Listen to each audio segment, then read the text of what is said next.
Joshua Henry and the Go Lab team for hosting us today. Joshua will tell you a little bit more about the exciting work going on here in Madison at Go Lab in just a minute.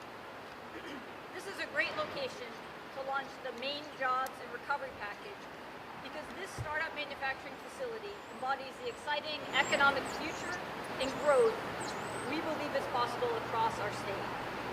Go Lab is a growing new company in rural areas with good paying jobs, leading in innovative climate solutions, and supporting our forest products industry while strengthening the existing regional construction supply chain. With that, I'd like to introduce Joshua Henry, co-founder and president of Go Lab.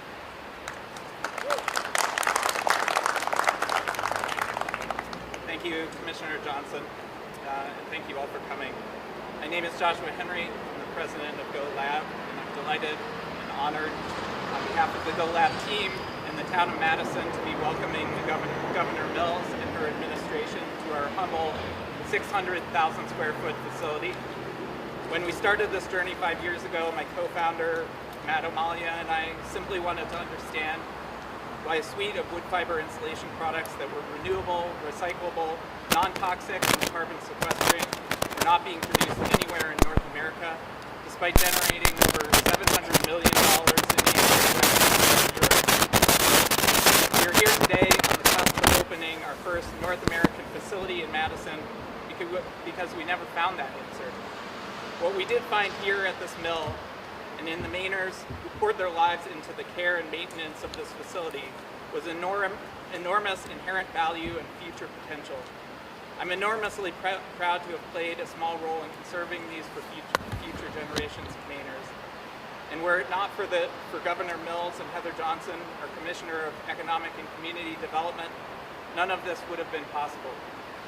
If, as Mainers and Americans, we are going to succeed in achieving transformations we all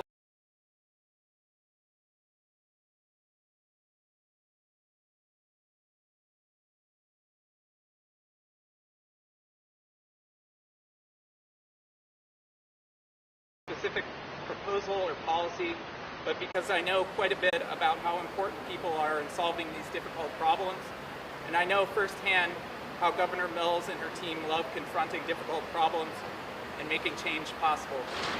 Governor Mills, thank you for your visit. Thank you.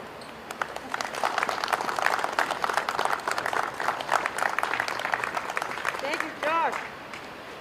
Thank you and Matt and your partners for being here and starting this company up, restarting Equal Mill and doing something that's really futuristic.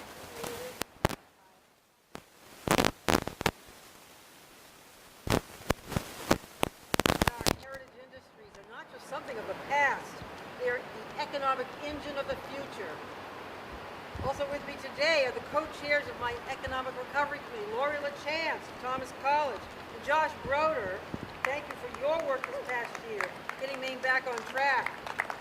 We're also pleased to have the Executive Director of Maine AFL-CIO, Matt Schlobaum, I think he's speaking later, Portland Area Chamber of Commerce Director, Chrissy Hensel, Somerset Career Technical Center Director, David Dorr, thank you for being here, Kristen Wallaker, there you are, a student. Student at the Kennebec Valley Community College's electrical program. I would also like to welcome Representative Jack Ducharme, represents this area, and Town Manager Tim Curtis for joining us here today. Where'd he go? There. Come on down here. And we invited Senator Farron. He's out of town today. These folks behind me have been very helpful in supporting local companies like Go Lab. These individuals as a whole represent some of the voices that have contributed to the announcement we're making today. Today we take part in an enormous effort to heal our nation, to heal our state from one of the worst economic downturns in decades, an economic era that has resulted in what experts call a K-shaped recovery. What that means is that unlike 2009 and previous downturns, in this pandemic-related era, those who are well-to-do generally have not lost but gained, while those on the bottom rung of the ladder have lost proportionately more. We've examined economic data, we've listened to people across the state. We know that Maine is ready for a new era, an era of success, an era of recovery, an era of health and opportunity for those on all rungs of the ladder. Until last month, President Biden and the United States Congress authorized significant amounts of taxpayer dollars to the states to aid in our recovery from the coronavirus pandemic. More than $4.5 billion is coming into Maine for towns and cities and counties, for school districts, healthcare facilities, for the unemployed, for transportation, housing, agriculture, and business. These funds are entrusted to us as a state to use both wisely and comprehensively. Of these funds, over $1 billion will be awarded to state government to distribute in a way that is tailored to Maine's unique circumstances. It is an awesome responsibility to determine how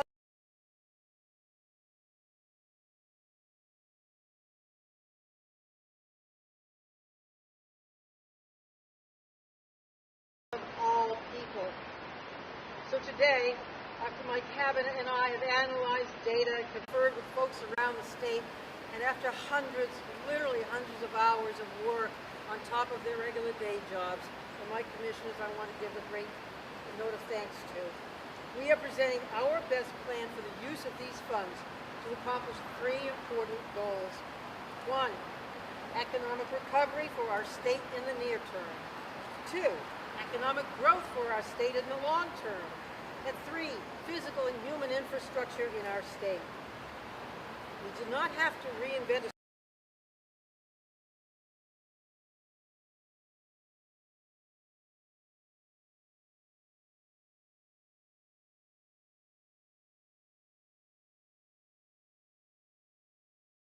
for the last decade, our economy has grown too slowly.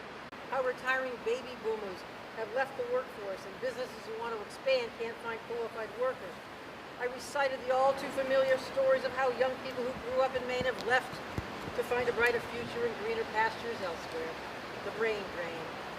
Young families who want to come here couldn't afford a place to live or affordable childcare near where they work and live.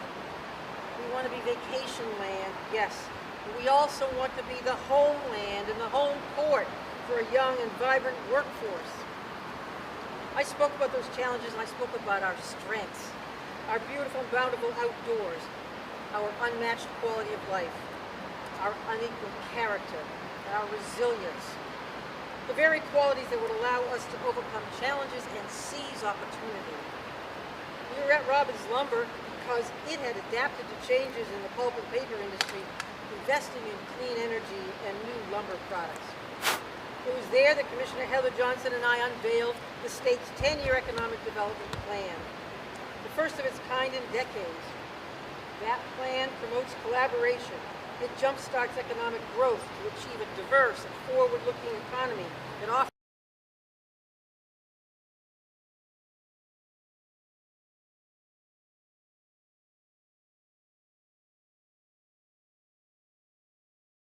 future. We didn't know at the time how critical it would be, truly. But just 3 months later, a once-in-a-generation global pandemic shook the foundation of our state and shined a light on some of the cracks in our economy that existed long before. We needed to stabilize our economy in the short term and then get back to the long-term goals of that plan. So I convened an economic recovery committee composed of people from small businesses, nonprofits, financial institutions, labor, municipalities, tribal immigrant communities, hospitality. Convened them all to brainstorm, give it their best effort about economic recovery. So as we work to get the virus under control, the committee met with virtually with hundreds of people to develop specific strategies. And in their recommendations last November, they said, quote, without federal stimulus to support businesses and nonprofits, expand benefits for unemployed workers, and provide relief funds for the state, our bridge to the future will stop at a pier. At the end of the pier are businesses and nonprofits, arts and cultural institutions, state and local governments, families and individuals facing impossible decisions ahead. Today, at the site of a former mill that is transforming to meet the challenges of our time, I'm proud to say we have finally got the tools we need to build a bridge to the future. Today, I'm pleased to announce the Maine Jobs and Recovery Plan.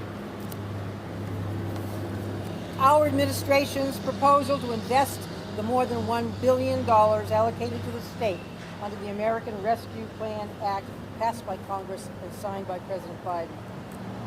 This proposal is based on the Strategic Economic Development Plan and the Economic Recovery Committee's recommendations. It includes $260 million for immediate economic recovery, addressing short-term needs and giving our economy a shot in the arm. It includes $305 million for long-term economic growth and $547 million to rebuild our essential physical, communications, and human infrastructure. Our first priority is to ensure that the state's continued economic recovery keeps going.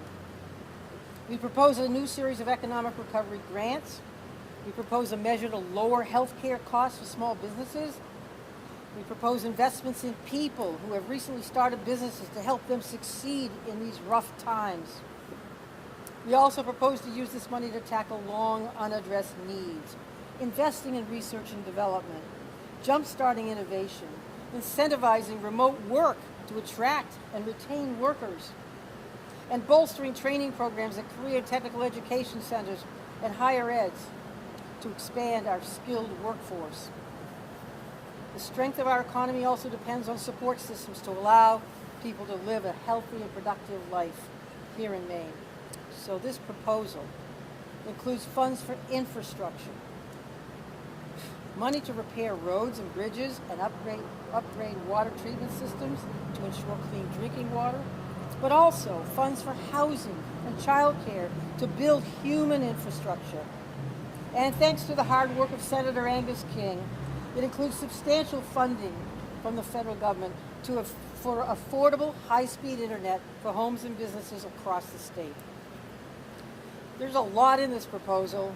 It's a lot of work, and we're ready to commit ourselves to the future. I look forward to traveling the state in the coming days and weeks to talk in more detail about these investments. I also look forward to a robust discussion with the legislature about the proposal. I've heard from so many legislators that they're interested in broadband. Their constituents want broadband. We'll do it. We will do it. I've also heard from some that would like to fund processing plants for meat, grains, hops, fish, forest products. Funds for freezers and efficient refrigeration for farmers and food pantries. Funds to train healthcare workers and teachers. Apprenticeships and work programs for youth and older unemployed individuals. All that is possible under this plan. That and much, much more. These are truly exciting times. Truly exciting times. Separately from this, my administration will be rolling out measures for a bond proposal and a supplemental budget or Part 2 budget, both of which will complement this Maine Jobs and Recovery Plan. We will present these measures in the coming days.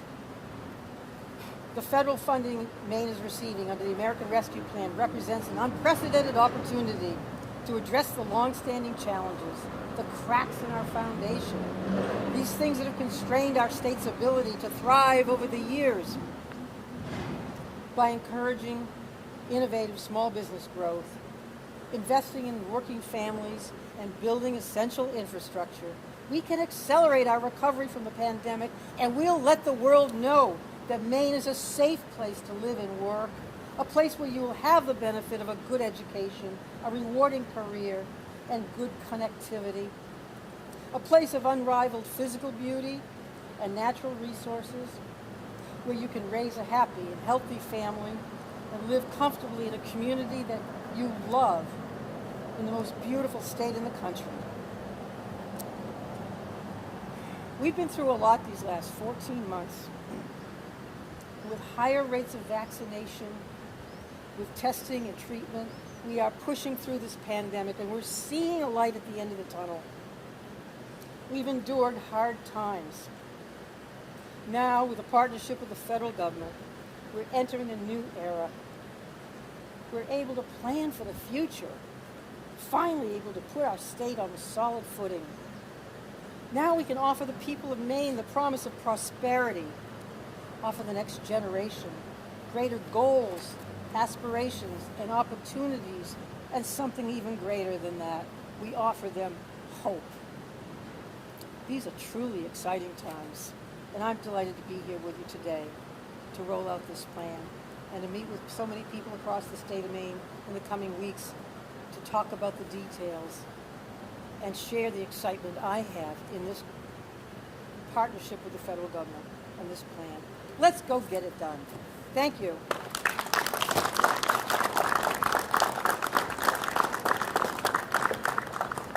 Thank you, Governor.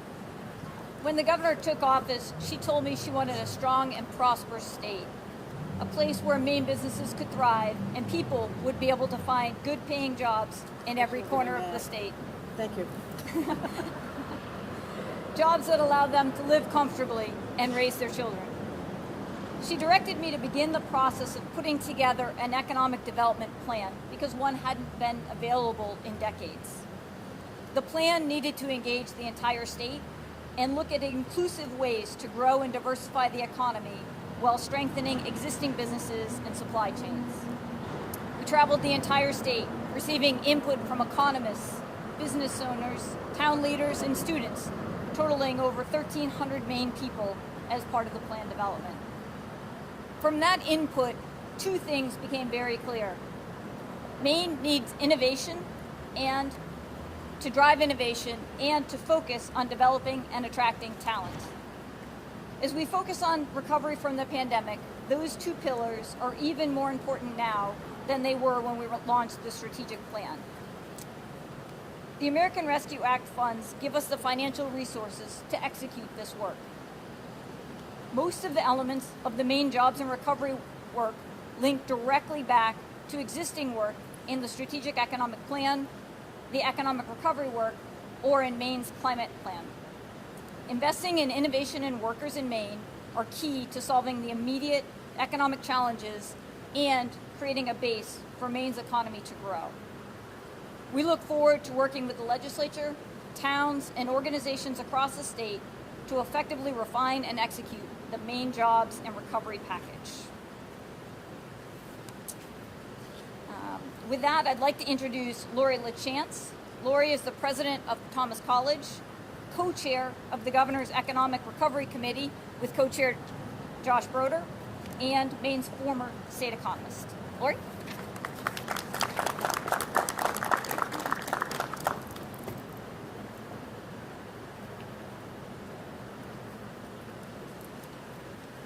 Thank you, Governor, and thank you, Heather. It is such an honor for Josh and I to be here today. After spending more hours with him last year than I did my family, it's the first time I've ever met him.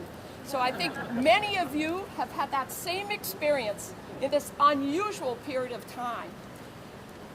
It's truly an honor to be part of this historic moment, but it's also very exciting to be at this place, at Go Labs. I've studied this economy for many years, and the base of this and this foundation of our economy, from the past to the present to the future, is based on the reinvention of our heritage industries. And certainly Go Labs embodies that reinvention. So congratulations to all at Go Lab for all you're doing for Maine. I think it's a great problem to have that there's traffic on Main Street that's making it hard to talk. That's a great thing, and we celebrate that as well, because it gives us hope that the end of this pandemic is in sight, and we are in fact now focused on recovery. Exactly 1 year ago, Governor Mills called Josh and I on a Sunday afternoon and asked us to lead this new committee she was forming. The committee would be populated with 40 leaders from all across the state, from many industries. Our charge was a simple one, but an important one. Our charge, while everyone else was trying to deal with the pandemic fire that was burning right in front of us, our charge was to lift our eyes and imagine a future How would we catalyze this economy to get back on track, to grow, to get back on to that 10-year vision that we have for economic prosperity in our state? We were to build that bridge that would start at the end of the pandemic, whatever ravage it had done to our economy, and transport us, in fact, catapult us towards the future vision that we have for the state that we love. The ERC's work was broken into two parts. In mid-July, we published a report that had to deal with the current problems before we could move to the longer-term vision. Our recommendations were based on supporting Maine's people, on stabilizing Maine's employer base, and on starting to invest in infrastructure. Throughout the year 2020, the Mills administration, with help from our federal partners, made the very investments necessary to support and stabilize our people and our employer base. They invested in the basics: public health, childcare, K-12, employer grants, workforce, and the start of really important broadband investments. Phase 2 of our work culminates today. It culminated in 8 highly focused recommendations on how we would prepare Maine to transition to a new economy, one that's based on innovation, on knowledge, and is driven by technology. It's different from our past. We can learn from our past, but we can't project that into the future. It calls for different types of investment. In Michael Porter's work, The Competitive Advantage of Nations, he found, as he looked across the globe at prosperity, that prosperity had very little to do with your form of government, your economic base, or even your natural resources. Prosperity came down to the innovative capacity of your people. So the recommendations we made were based on how we prepared our people for this new economy and supported the industries that would employ them. In our first 4 of 8 recommendations, we focused on growth, catalyzing the growth of our economy by investing in 4 things: innovation, entrepreneurship, talent development, and talent attraction. In the second part of our report, we focused on sustaining Maine's people. Now, it's really important because, again, things are different. Maslow's hierarchy of need says you cannot reach your potential if your basic needs are not met. And so we suggested in the new economy, you must invest in internet access because people need to be connected to the world around them, to learn for their health, and to participate fully in work. You can't go to work if your children aren't taken care of. It's impossible to go and concentrate. So early care and education was the second recommendation. Basic housing needs were third. And last but certainly not least was allowing everybody to participate by attacking head-on structural inequities that hold a big portion of our population back from fully participating. So today's historic announcement gives us a laser-focused set of priorities that were elevated by the ERC. These investments announced today strike at the very heart of the challenges that our economy faces, and they lay a strong foundation for growth of the state that we love. On behalf of my co-chair and the entire Economic Recovery Committee, our heartfelt thanks to the governor, to all of state government, our partners that helped us, and to the federal government that helped fund this critically important initiative for our future. Thank you very much.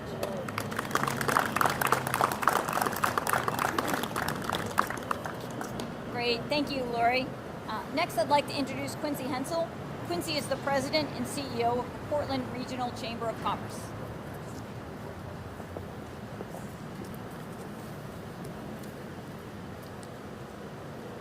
Good afternoon. My name is Quincy Hensel. I am the CEO of the Portland Regional Chamber of Commerce. It's an honor to be here today to show our support for the Maine Jobs and Recovery Plan. I do want to mention that although David Connors, the CEO of the Maine State Chamber of Commerce, is unable to join us today, he too shares in our enthusiasm and our support for this plan, as well as our gratitude to Governor Mills, who has been a steadfast leader as we have all navigated this pandemic. On behalf of our 1,300 members of the Portland Regional Chamber, we are proud to support the governor's recommendations to make long overdue investments in Maine's economy that contribute to the necessary rebuilding from COVID-19, while making visionary investments in long-term economic growth initiatives around the state. We are incredibly grateful to the governor as well as the federal government for their commitment to funding recovery programs over the last year, and the initiatives that are announced today fill gaps that have been left from previous recovery investments. We know that the future of our Maine economy relies on entrepreneurship and workforce development. The proposals in this announcement, including $18 million to attract and retain workers, $28 million to expand the Maine Career Exploration Program, and $120 million to fund our CTE centers and institutions of higher education will all go a long way to address those goals and make the recommendations of the state's 10-year economic development strategy a reality. Additionally, the proposals to fund efforts around diversity and racial equity will make Maine a more welcoming, vibrant, and economically dynamic state. The Maine Jobs and Recovery Plan will allow us to realize a more prosperous and inclusive state as we build back from COVID-19 and enhance the qualities that make Maine the best place to raise a family, to learn the skills needed for the modern economy, and to not only start but to grow a business. On behalf of the Portland Regional Chamber, I want to thank you for the opportunity to be here today and to support the Maine's Jobs and Recovery Plan, and also thank you, Josh, for hosting us here on your location. It's wonderful to meet you and to be here. Thank you. Great, thank you, Quincy. Next, I'd like to introduce Matt Schlobaum, Executive Director of Maine AFL-CIO and a member of the Governor's Economic Recovery Committee. Good afternoon.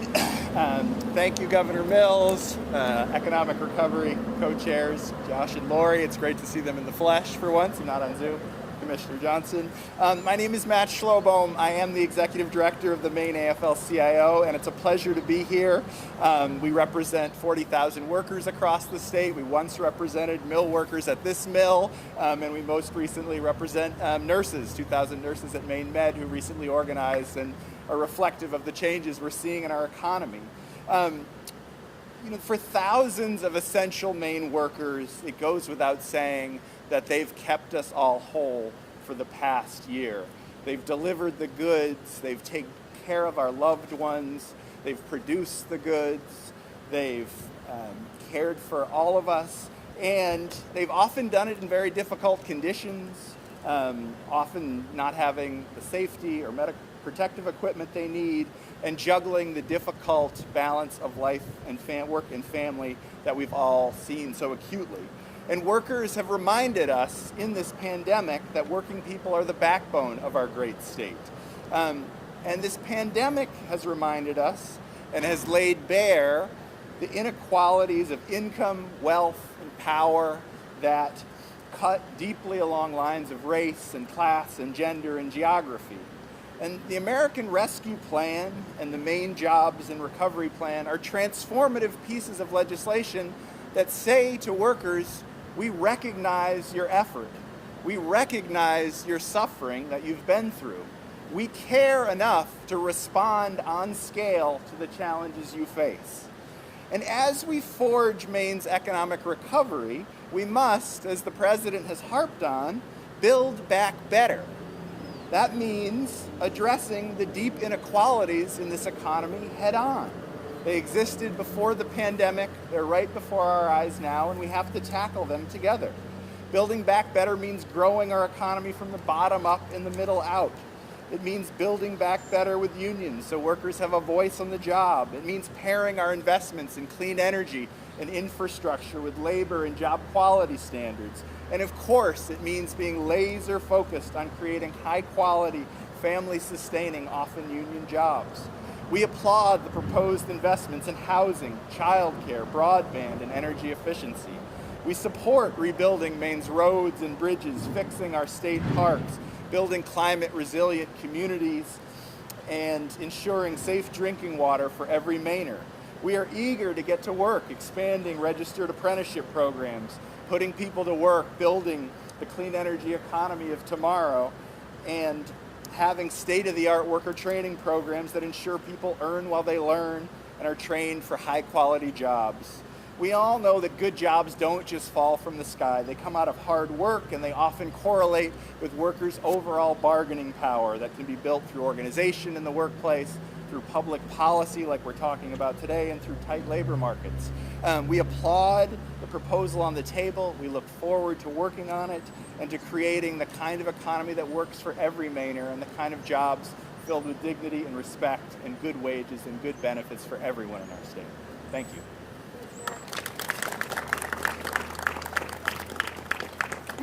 Thank you, Matt. Next, I'd like to introduce David Dorr. David is the director of the Somerset Career and Technical Center based in Skowhegan.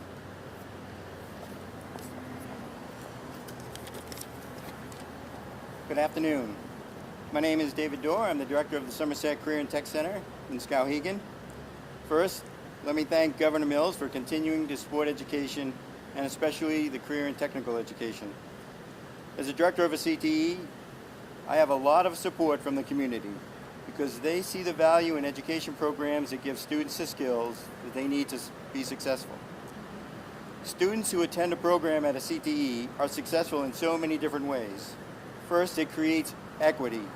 All students who attend a CTE have a 95% graduation rate from their high school. In comparison, Maine students who are economically disadvantaged have a graduation rate of 77%. CTEs help students finish their studies to be well prepared to enter the workforce or continue their education. Students start their career pathways early and therefore are more likely to complete their career goals. 74% of students who attend a program at SETC graduate with college credit. CTEs can play a vital role in preparing all students for their future. Students with a skill will always have a job. We see students who struggle academically as well as the valedictorian. They are fully engaged and prepared, being successful in programs such as engineering, the healthcare field, graphic arts, automotive technology, electrical construction, the building trades, early childhood education, and welding. But one question that I was asked recently was, what would it take for each student who wanted to attend SETC to have the ability to do so? Well, that kind of changed our philosophy. Instead of filling programs, we started to create more opportunities for students by adding programs. Since then, we added an EMT program, expanded our CNA program, collaborated with Jobs for Maine graduates on a middle school program, and this year we are collaborating with Madison Area High School to expand our welding program and to add a CDL program. We also partner with KVCC to offer health sciences certificates as part of the early college program. And the only way we can do this is through support, both private and public. This money the governor is announcing today for the Maine Jobs and Recovery Plan will allow schools like mine the ability to buy the equipment needed to continue to give all students the opportunity to learn a skill, to fill a desperate need, and to earn a comfortable living while strengthening Maine's economy. Thanks again, Governor Mills, for your support. Great, thank you, Dave. Next, I'd like to introduce Kristen Wallaker of New Portland. She's studying to be an electrician at Kennebec Valley Community College. She is a member of the Honor Society, was named to the All-Maine academic team, and was recently honored as a New Century Workforce Scholar. Kristen?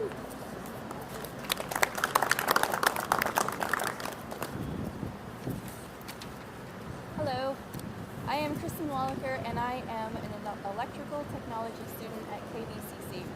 I'm here to share what a great fit this program has been for me. I was working as a lounge manager and bartender, a job which I did enjoy and it paid the bills, but it meant working the complete opposite schedule as my son, Chandler, who just turned 9.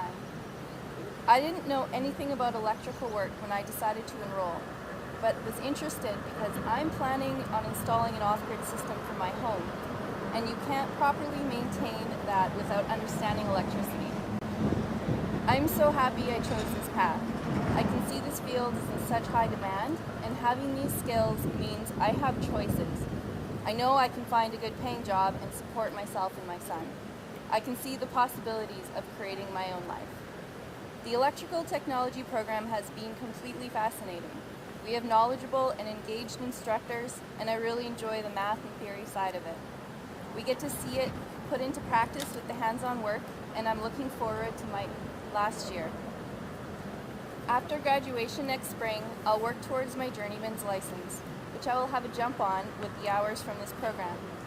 I hope to work with a company that does design and installation of off-grid systems for households and small businesses. At some point, perhaps, I will start my own. I hope you will support Maine's community colleges and programs like mine. I know there are other folks in Maine who, like me, are looking for this kind of opportunity. Thank you very much.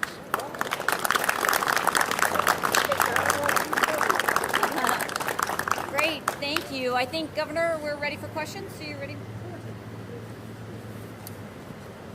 So I've got a question. Yeah.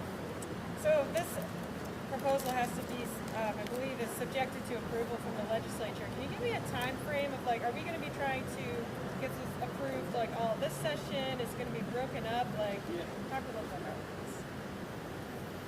Yeah, let me say, this is separate from the Part 2 budget, which will also be a piece of legislation, and the bond package, smaller bond package, because much of what we would have done in a bond package can be done with this money